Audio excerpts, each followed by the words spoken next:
बैठा जाता, पैर नीचे लटकाओ, पैर नीचे लटकाओ, लटका लिया सुदामा जी, अब दोनों पैर नीचे लटका, पैर के पास बैठ गए भगवान श्री कृष्ण।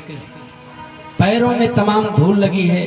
रुक्मणी से भगवान श्री कृष्ण ने कहा, ये ब्राह्मण देवता है, पानी लेकर आओ, इनका चरण धो।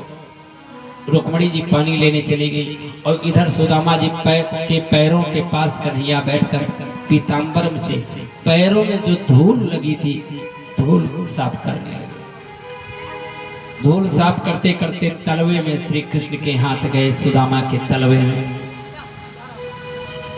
अनेकों कांटे गड़े हुए थे तलवे में। भगवान श्री कृष्ण ने पैर में देखा ध्यान से, तो चलते चलते पैर में फफोले पड़ गए थे, छाले पड़ गए थे, बेवाइयां पड़ गई थी और फफोले फूट फूट करके उसमें तमाम धूल के कण भर गए थे। तमाम कांटे पैरों में गड़े, तमाम घाव पैरों में है। भगवान श्री कृष्ण ने सुदामा से कहा, सुदामा ऐसे बेहाल बेवाइन सो,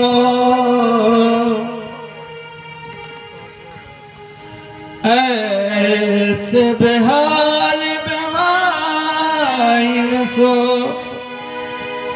पद कंटक जाल लगे पुन जोए, हाय सखारे पायो महादुख, आए इते न किते दिन कोय।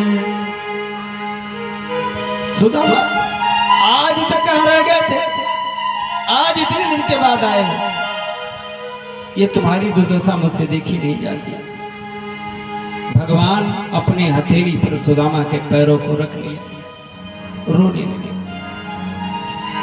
देखी सुदामा की दीन दशा, करुणा करके करुणानिधि रोए, पानी परात को हाथ छुओ नहीं, नैनन के जल सो पग धोए, पानी परात को हाथ छुओ नहीं, नैनन के जल सो पग धोए। धन्य भगवान श्री कृष्ण इतना रोए प्रेम में। नरोत्तम दास जी कहते हैं, इतना रोए भगवान कन्हैया कि रुक्मणी जल लेकर आई, वो जल अलग ही रह गया।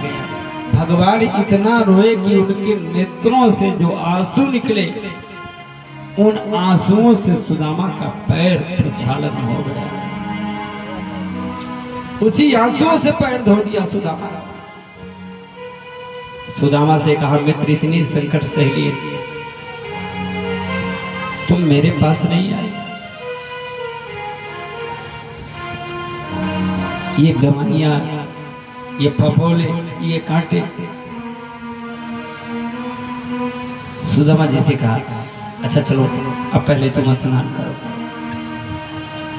ले जा करके भागवत में लिखा है, भगवान श्री कृष्ण ने बड़े प्रेम से रुक्मणी और कन्हैया ने मिलकर सुदामा जी को अपने हाथों से स्नान कराया, सुंदर वस्त्र पहनाए, सुदामा को